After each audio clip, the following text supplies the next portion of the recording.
تاریکی اور اندھیارے کی وجہ سے آدمی اپنے خالق کو نہیں پہچان پاتا کہ میرا خالق کون ہے, پیدا کرنے والا کون ہے. ظاہر ہے کہ انسان کو یہ جاننے کے لیے کہ میرا پیدا کرنے والا کون ہے, میں کس کے سامنے سر جھکاؤں, علم کا ہونا ضروری ہے. اگر علم نہ ہو تو آدمی سمجھ ہی نہیں سکتا کہ میں کیا کروں, کس کی پوجا کروں, میرا پیدا کرنے والا کون. اور علم اگر نہ ہوتا تو دنیا میں ترقی نہ ہوتی. اور اسی وجہ سے بھگوت گیتا کے اندر اللہ کے علاوہ کسی اور کی پوجا کرنے والے کو جاہل کہا گیا ہے. جاہل. منتر پڑھوں.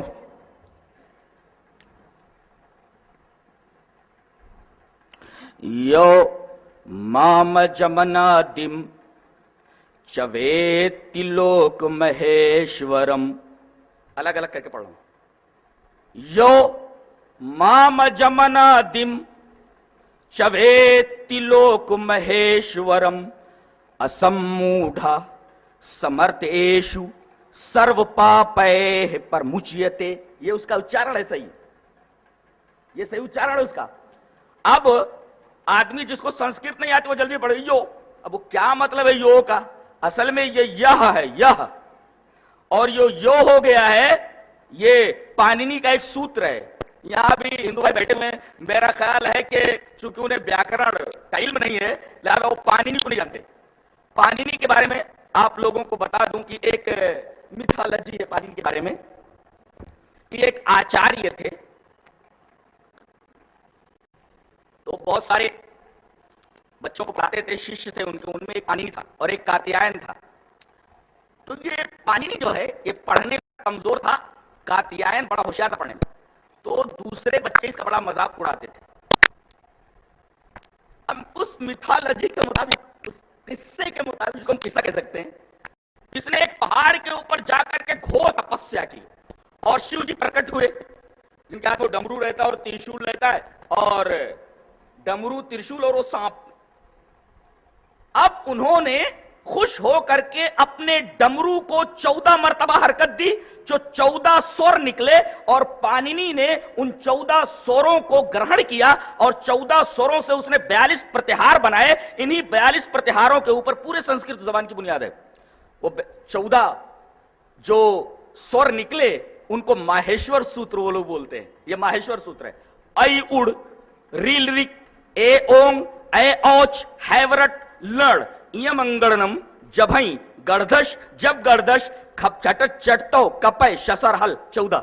ان 14 جن کو ماہیشور سوتر کہتے ہیں, اور ہر ڈمرو کی آواز, ہر ڈمرو کے گھمانے پر جو آواز نکلتی تھی, جو دھونی نکلتی تھی, جو سور نکلتا تھا, اس سے پانینی نے یہ 14 آوازیں گرہن کی اور اس نے 42 پرتہار بنائے. اور کاتیاین نے اس کی ویاکھیا کی. اگر آپ کو جاننا ہو پانینی کے سوتروں کو اور اس کی ویاکھیا کو تو ڈاکٹر دھرانند شاستری کی کتاب لگھو سدھانت کومودی جو اس وقت میری اسٹڈی میں ہے وہ آپ دیکھ لیں, اور انتہائی عجیب و غریب زبان ہے. تو اب پانینی کے اس سوتر کے مطابق کہ یہ یو کیسے ہو گیا, ہشچا, یعنی اگر وسرگ کے بعد ہش, اگر آئے ہش سوتر آئے تو وہاں وسرگ او سے بدل جاتا ہے.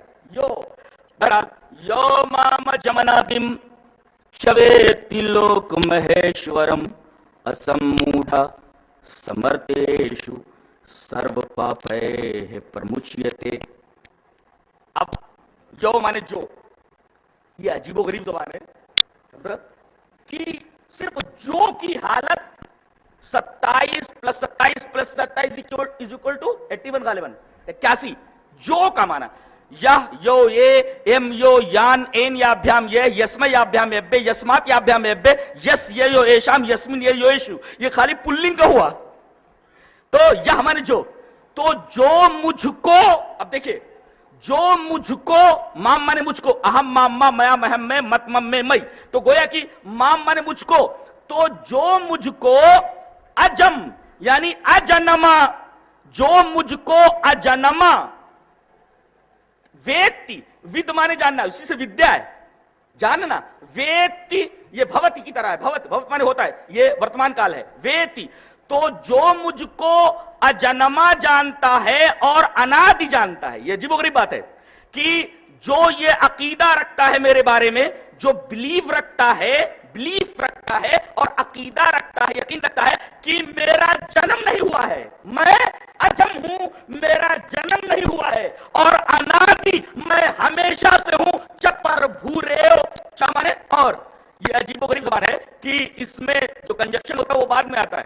جیسے ہم لوگ بولتے ہیں پھول اور پھل, تو اور کہاں لگا بیچ میں نا, دونوں اسموں کے بیچ میں, اور انگریزی میں کہا تو فروٹ اینڈ فلاور. لیکن یہ عجیب و غریب زبان ہے کہ اور بعد میں کنجکشن بعد میں آتا ہے, پشپم پھلم چا, پھول اور پھل.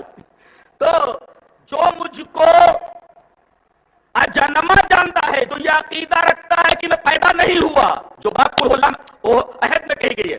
اللہ تبارک تعالیٰ نے ارشاد فرمایا, بسم اللہ الرحمن الرحیم, قل هو اللہ احد اللہ الصمد لم یلد ولم یولد ولم یکن له کفوا احد.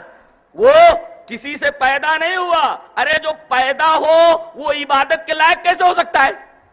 عبادت کے لائق وہی ہو سکتا ہے جو اجنما ہو, عجم ہو, جو پیدا نہ ہوا ہو. تو اس منتر کے اندر یہ بتایا گیا, اس شلوک کے اندر, کہ جو مجھ کو اجنما جانتا ہے, بلیف رکھتا ہے کہ میرا جنم نہیں ہوا ہے, اور انادی ہوں, میں ہمیشہ سے ہوں, میری کوئی بگننگ نہیں ہے, میرا کوئی اینڈ نہیں ہے, میں ہمیشہ سے ہوں, ہمیشہ رہوں. انادی مانے ہمیشہ سے, اور پربھو مانے ہمیشہ رہوں گا, لا زوال, انمٹ.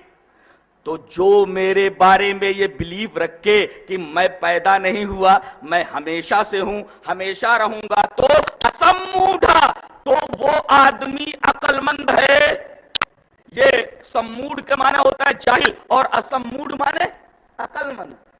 اس کا مطلب یہ ہوا کہ جو مجھ کو جانتا ہے کہ میں پیدا نہیں ہوا اور میں ہمیشہ سے ہوں, ہمیشہ رہوں گا, یہ عقیدہ رکھے, تو وہ عالم ہے, وہ عقل مند ہے, اسموڈ ہے.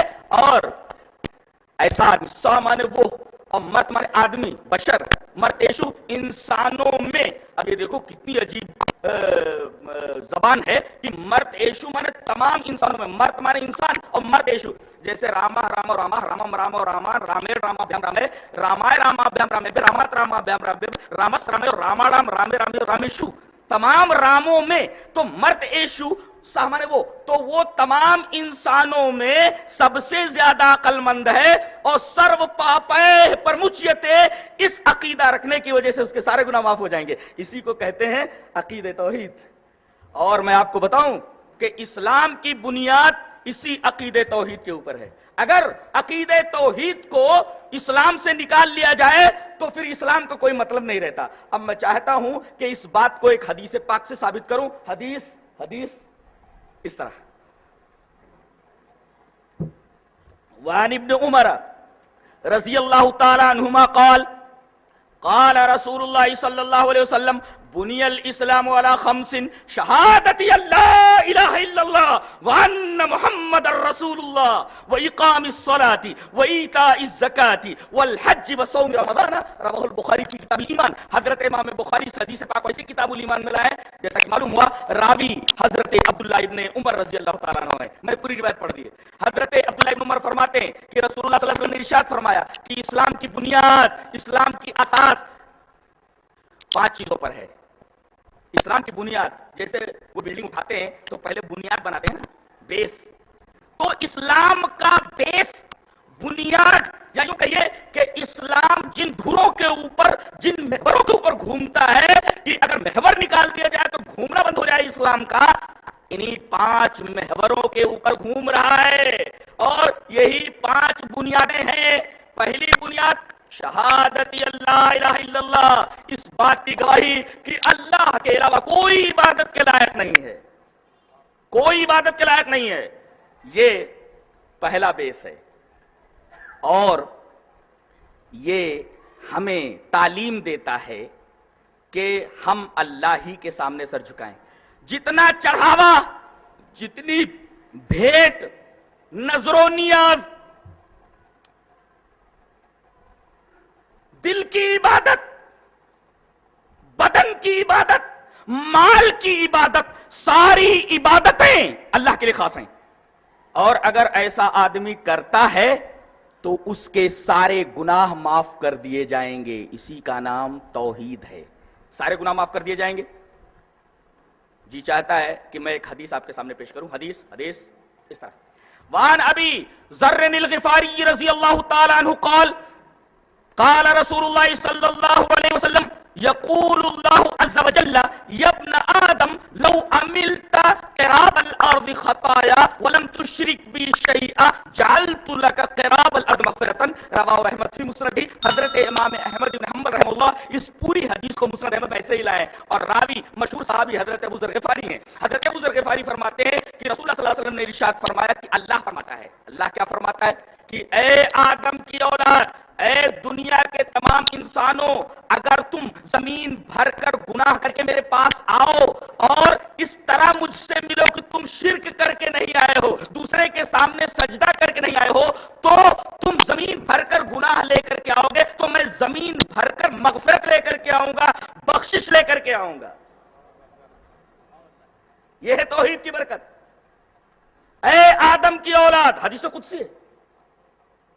جتنے بھی انسان ہیں اس وقت جو مذہبوں میں بٹے ہوئے ہیں, مسلکوں میں بٹے ہوئے ہیں, خاندانوں میں بٹے ہوئے ہیں, نسبوں میں بٹے ہوئے ہیں, حسبوں میں بٹے ہوئے ہیں, سب سے کہا جا رہا ہے اے آدم کی اولاد, ہندو, مسلمان, عیسائی, سکھ, سارے لوگوں سے کہا گیا کہ اے آدم کی اولاد, اگر تم زمین بھر کر بھی گناہ کر کے آؤ مگر مجھ سے اس حال میں ملو کہ تم نے میرے علاوہ کسی کی عبادت نہیں کی, سر نہیں جھکایا کسی اور کے سامنے, شرک نہیں کیا, کسی اور کی پوجا نہیں کی میرے علاوہ, تو تم زمین بھر کر گناہ لے کر کے آؤ گے, زمین بھر کر میں بخشش لے کر کے آؤں گا. اور یہی بات اس منتر میں کہی گئی ہے, سرو پاپے پرمچیتے. یہ پیسیو وائس ہے, جیسے کہا جائے اہم پستکم پٹھامی, میں پستک پڑھتا ہوں, اور یہ کہا جائے میرے ذریعے پستک پڑھی جاتی ہے, میا پستکم پٹھیتے. یہ ہے قاعدہ, یہ گرامر ہے. میں کہوں اہم پستکم پٹھامی, میں کتاب پڑھتا ہوں, اور یہ کہا جائے میرے دوارا کتاب پڑھی جاتی ہے, تو میا پستکم پٹھیتے, میرے ذریعے کتاب پڑھی جاتی ہے, تو سرو پاپے پرمچیتے, تو سارے گناہ اللہ کے دوارا معاف کر دیے جائیں گے, مجھ کر دیے جائیں گے. یہ مطلب اس کا پیسیو وائس ہے. تو سارے گناہ معاف ہو گئے. اور دوسرے یہ خوشخبری سنائی گئی اس شلوک کے اندر کہ میری توحید کا ماننے والا اصل موڈھا سمرتیشو, وہ انسان تمام انسانوں میں سب سے زیادہ عقل مند ہے اور عالم. اس کا مطلب جو اللہ کو چھوڑ کر کے کسی اور کی پوجا کرتا ہے وہ انتہا درجے کا مورکھ ہے اور بے عقل آدمی ہے. سم موڈ ہے, سم موڈ نہیں ہو سکتا, سم موڈ ہے, وہ عقل مند نہیں ہے, وہ ایک دم مورکھ قسم کا آدمی ہے. یہ بات اس منتر میں کہی گئی ہے.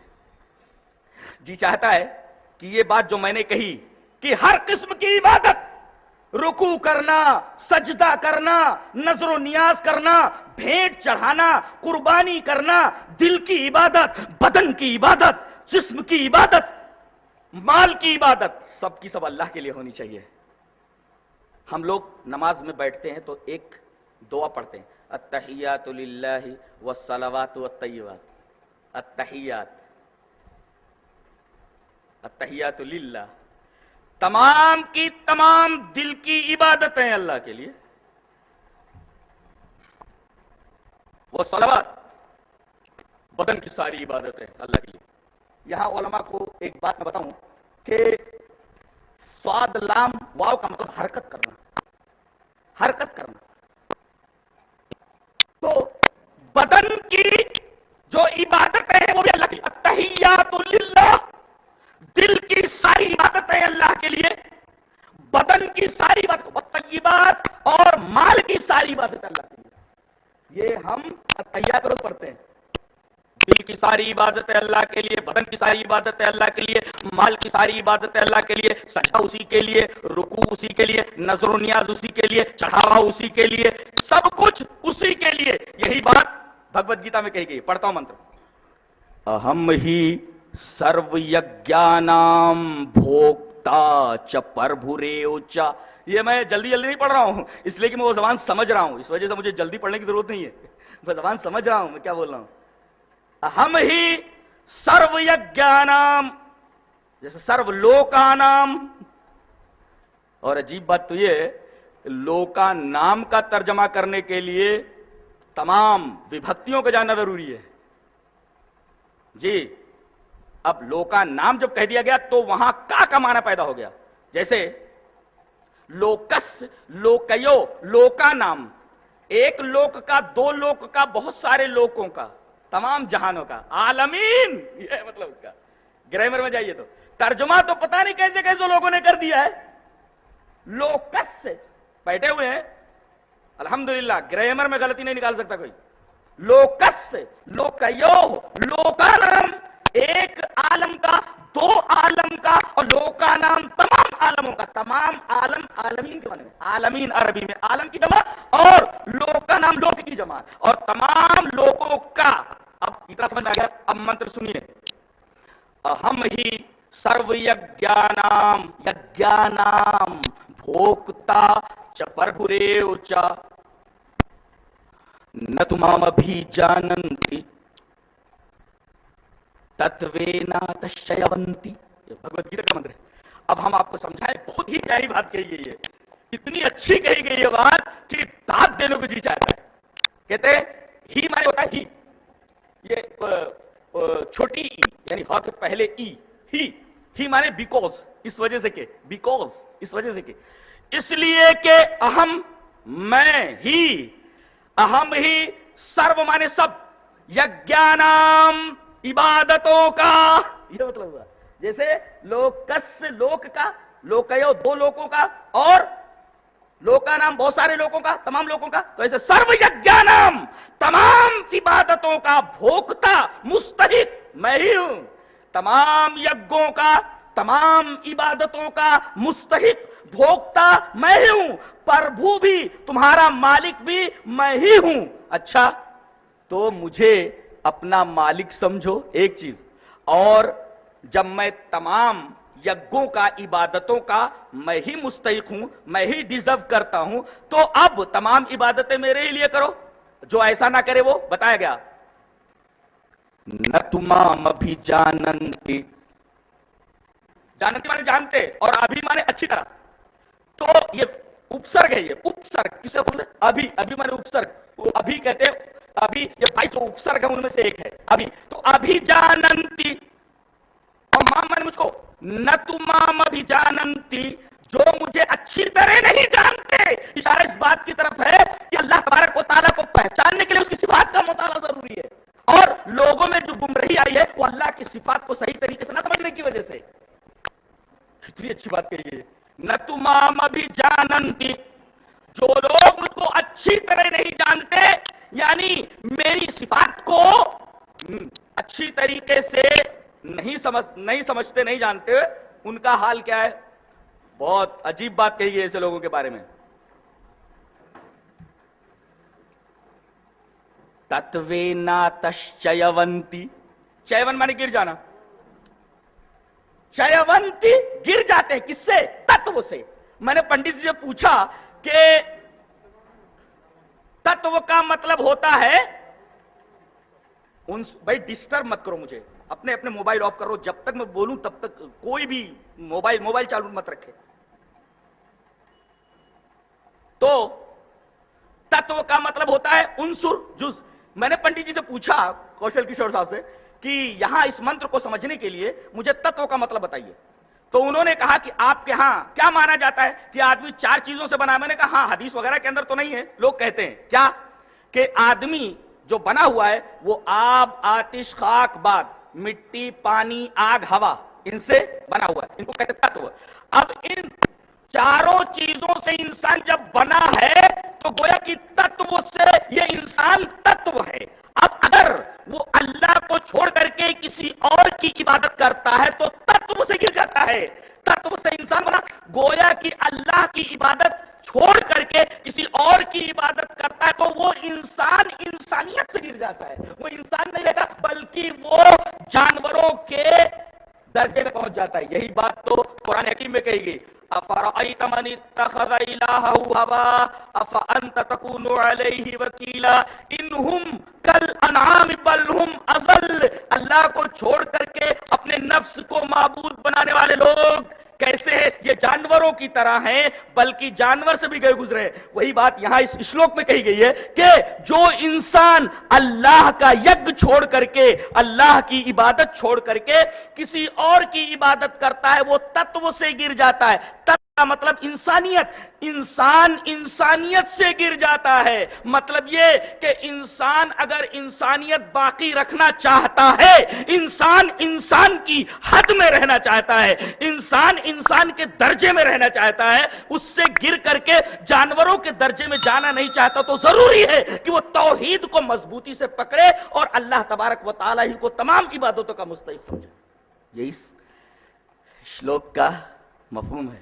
پھر سے پڑھتا ہوں، اہم مانے میں، ہی مانے بیکاز، یہی اہم ہی سرو یجنام بھوکتا چ پربھریو چ نہ تمام ابھی جاننتی تتوینا تشیونتی۔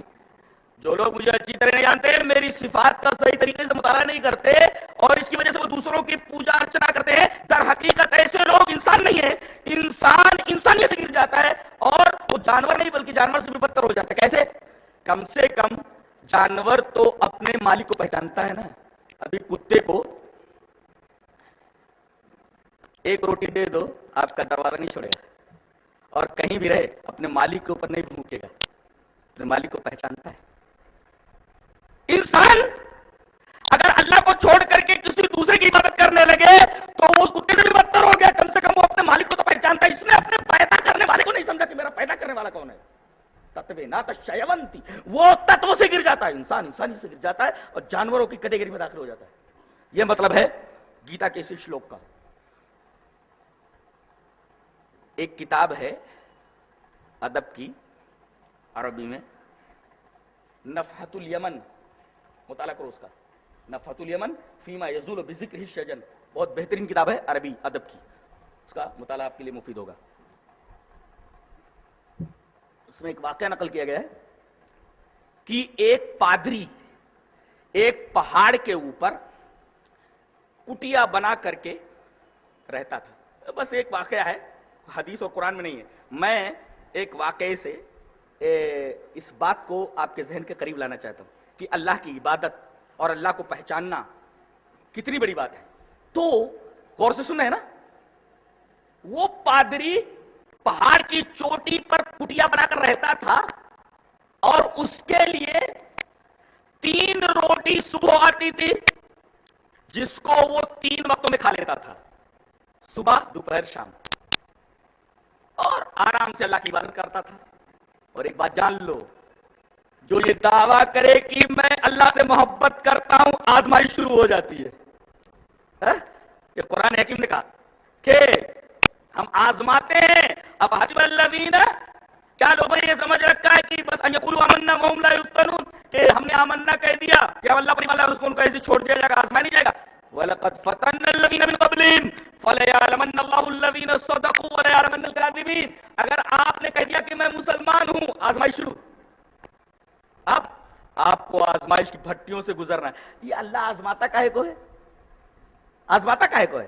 اس لیے کہ بتایا گیا فَلَيَعْلَمَنَّ اللَّهُ الَّذِينَ صَدَقُوا وَلَيَعْلَمَنَّ الْكَاذِبِينَ، تاکہ اللہ یہ جان لے کہ اپنے دعوے ایمان میں سچا کون ہے اور جھوٹا کون ہے۔ فَلَيَعْلَمَنَّ اللَّهُ الَّذِينَ صَدَقُوا وَلَيَعْلَمَنَّ الْكَاذِبِينَ، تاکہ اس آزمانے کے ذریعے اللہ یہ جان لے کہ جھوٹا کون ہے اور سچا کون ہے۔ وہ کہتے ہیں نا، لیلا کے بہت سارے عاشق مجنو بنے لائن میں کھڑے تھے، کہا کہ سچا مجنو کون ہے اور یہ جھوٹا مجنو کون ہے، آزمانے کے لیے کیا کیا جائے؟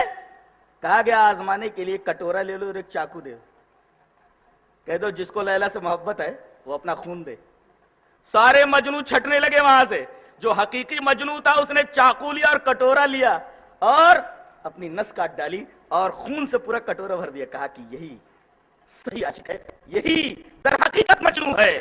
تو جب آدمی یہ دعویٰ کرے کہ میں اللہ سے محبت کرتا ہوں تو آزمائش شروع، اور آزمائش کا مقصد قرآن نے بتایا تاکہ لوگ جان لیں کہ کون اپنے دعوے ایمان میں صادق ہے اور کون کاذب ہے۔ فَلَيَعْلَمَنَّ اللَّهُ الَّذِينَ صَدَقُوا وَلَيَعْلَمَنَّ الْكَاذِبِينَ۔ اس آزمائش کے ذریعے یہ خط امتیاز کھنچ جائے کہ کون لوگ ہیں جو صدق کے پلیٹ فارم پر ہیں، کون لوگ ہیں جو کذب کے پلیٹ فارم پر، صادق کون کاذب کون.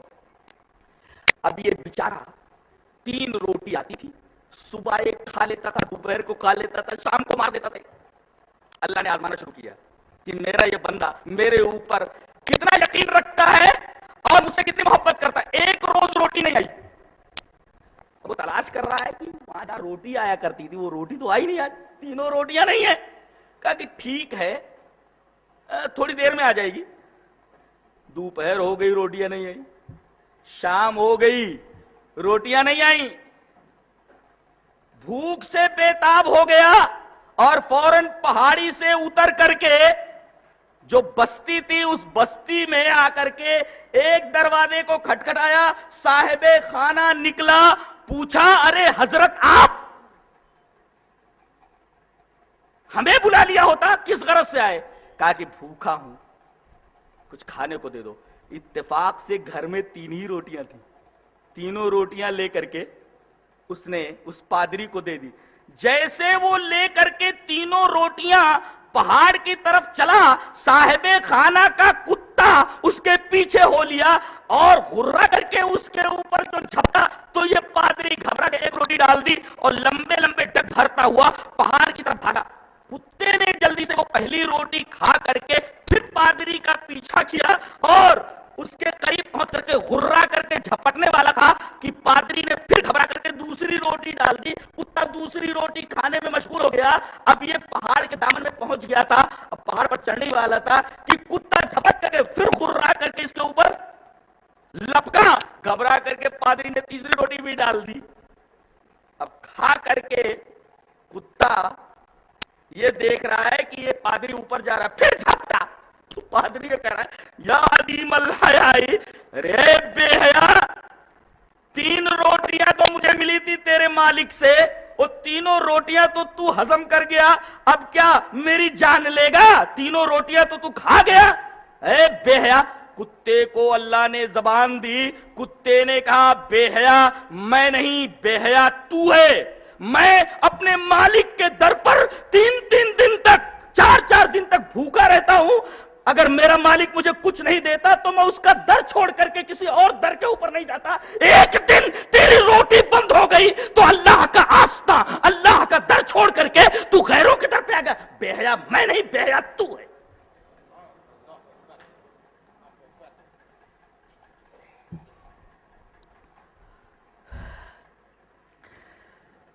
تو اہم ہی سرو یجنام بھوکتا چ پربھریو چ نہ تمام ابھیجاننتی تتویناتش چیونتی. چیون مانے گر جانا، ڈراپ، فال ڈاؤن، گر جاتا. انسان انسانیت سے گر جاتا ہے اگر وہ اللہ کو چھوڑ کر کے کسی اور کا یج کرنے لگے، کسی اور کی عبادت کرنے لگے. سرو یجنام، تمام عبادتوں کا مالک وہی ڈیزرو کرتا ہے، تمام عبادتوں کے.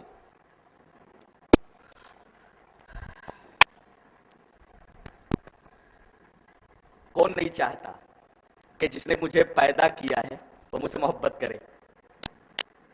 ہر آدمی چاہتا ہے کہ میں اپنے پیدا کرنے والے کا پریہ بن جاؤں، پریہ محبوب بن جاؤں. اس کے لیے ایک نسخہ بتایا گیا کہ ایشور کی نگاہ میں، اللہ کی نگاہ میں پریہ بننے کے لیے کون سا نسخہ استعمال کر رہا ہے. ذرا بھگوت گیتا کا وہ منتر دیکھتے ہیں. من منا بھو مد بھکتو مدیا جی مام نمسکرو مامے ویشیسی ستیم تے پٹ جانے پریوسی میں. یہی پریوسی میں پریہ بننا ہے نا. محبوب، پریہ مانے محبوب، پریہ محبوب، محبوبہ، پریہ. جی پھر سے پڑھوں. من منا بھو، بھو جانتے، بھو مانے بن جا، کن ہو جا، کن. بھوتو بھوتام بھونتو، بھو بھوتم بھوت، بھوانی بھواؤ بھوام. یہ ہوا گردان کنجوگیشن ہے اس کا. بھو بھوتو بھوتام بھونتو، بھو بھوتم بھوت، بھوامی بھوانی بھواؤ بھوام. جیسے پٹتو پٹتام پٹھنتو، پٹ پٹتم پٹھت، پٹھانی پٹھاؤ پٹھام. جی تو من منا بھاؤ، دل میں میرا منن کرنے والا بن. بعض لوگ تسبیحیں ہاتھ میں لیے رہتے ہیں، دانے گھماتے رہتے ہیں اور باتیں کرتے رہتے ہیں. وہ ایک سمبول ہو گیا ہے، وہ دانا کھینچنے کا. دانا کھینچتے رہتے ہیں، وہ من کا کھینچتے رہتے ہیں. یہ من کا کھینچنا یہ پریہ نہیں ہے ایشور کو، بلکہ من سے منن کرنے والا. منن مانے ذکر کرنا اور من مانے دل، تو من سے منن کرنے والا ہو. اس کا مطلب زبان سے آدمی جو کچھ بول رہا ہے، اگر دل اس کا ترجمہ نہ ہو تو وہ ذکر نہیں ہے. من منا بھاؤ، من سے منن کرنے والا بن. یا ہاتھ سے منن کر رہا ہے اور دل اس کا ساتھ نہیں دے رہا ہے. من منا بھاؤ مد بھکتو. قرآن حکیم نے کیا کہا؟ فَاذْكُرُونِي أَذْكُرْكُمْ وَاشْكُرُوا لِي وَلَا تَكْفُرُونَ. تم میرا ذکر کرو، مجھے یاد کرو. اب یاد کیسے کرتا ہے آدمی؟ اپنی محبوبہ کو کیسے یاد کرتا ہے آدمی؟ اپنے محبوب کو کیسے؟ کیا بولتا ہے وہ؟ محبوبہ محبوبہ. میں ایسا رٹتا ہے کیا؟ نہیں نا، بلکہ دل میں یاد کرتا ہے اس کو. من منا بھاؤ مد بھکتو مدیا جی مام نمسکرو. تو من منا بھاؤ، من سے میرا منن کرنے والا بن. اور مدیا جی، مت مانے مجھ کو. جیسے اہم ما میا مہیم میں مت، مت مانے مجھ کو. جی یہ ہے وہاں مدیا جی. یا جی مانے یاگی، عبادت کرنے والا. تو میرا ہی عبادت کرنے والا بن. من منا بھاؤ مد بھکتو، میرا ہی بھکت بن. اور من سے میرا منن کرنے والا بن. اور مدیا جی، میرا ہی یج کرنے والا بن. تو من منا بھاؤ مد بھکتو مدیا جی. اور مام نمسکرو، میرے ہی لیے تو نمہ کر. کرو یہ امپریٹیو ہے. جیسے ڈو کرو، کرو کرو تام کرونتو. تو کرو کرو کرو کرو مانے کر. تو مدیا جی، ماں مانے مجھ کو، نمہ مانے تعظیم عبادت، کرو مانے کر. تو میری ہی عبادت کر. اللہ کتنی اچھی بات کہی ہے. دیکھو من دل سے میرا منن کرنے والا ہو، میرا ہی بھکت بن، میرا ہی عبادت کرنے والا ہو اور میرا ہی نمہ کرنے والا ہو.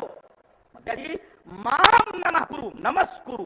وہ وسرج جو ہے سا سے بدل گیا. وسرجنیہ وسرجنیہ سسا، یہ پاننی سوتر ہے جس کی وجہ سے وسرج سا سے چینج ہو گیا. سنسکرتی تھی آسان نہیں ہے، بہت ہی ٹیپیکل زبان ہے حضرت. ہاں پڑھنے کی ضرورت ہے، بہت ہی جٹل زبان ہے. تو جو آدمی میری عبادت ہی خالی کرے، میرے لیے نمہ کرے، تو ماں میں ویشیسی ستیم تے پرتی جانے پریوسی. میں کہتا ہے کہ ماں میں مجھ کو ویشیتی چاہتا ہے. ماں میں ویشیسی، مجھ کو تو چاہتا ہے. تو سچی، ریئلی ستیم تے تجھ سے پرتی جانے پرتجھا کرتا ہوں، عہد کرتا ہوں کہ پریوسمی، کہ تم میرے پریہ ہو. کیسے؟ استی استا سنتی، اسی استھا است، اسمی اسوا اسما. تو اسمی پریوسمی، پریوسی میں وعدہ کرتا ہوں، عہد کرتا ہوں کہ تم میرے محبوب ہو، تم میرے پریہ ہو. یہ شلوک بتاتا ہے کہ اللہ ہی کی عبادت کرنے والا جو ہوگا در حقیقت اللہ اسی کو ہی پریہ رکھے گا، محبوب رکھے گا. لہذا اگر اللہ کا محبوب بننا ہے تو اس منتر کے مطابق بھی ہمیں صرف اللہ ہی کی عبادت کرنی ہے، یعنی توحید کو مضبوطی سے پڑھنا. توحید سے متعلق ایک اور اہم بات بتانے جا رہا ہوں، غور سے سنیں. میں بولوں کہ سانس روک لیجیے، میں نے سانس لیتے رہیے، لیکن اپنی پوری توجہ کھٹ کھٹ کے بجائے میری طرف مبذول کر دیجیے. بہت اچھی بات بتانے جا رہا ہوں. پہلے پنشت کینوں کا ایک منتر پڑھتا ہوں، اس کے بعد پھر آیات قرآنیہ، اس کے بعد احادیث شریفہ، اور پھر مزہ آتا ہے. پہلے منتر پڑھتا ہوں. پنشت کینوں کا ایک منتر ہے، یچکشسا ن پشیتی این چکشوسی پشیتی تدیو برہم تم ودی نیدم یدیدم اپاستے. یچکشسا ن پشیتی این چکشوسی پشیتی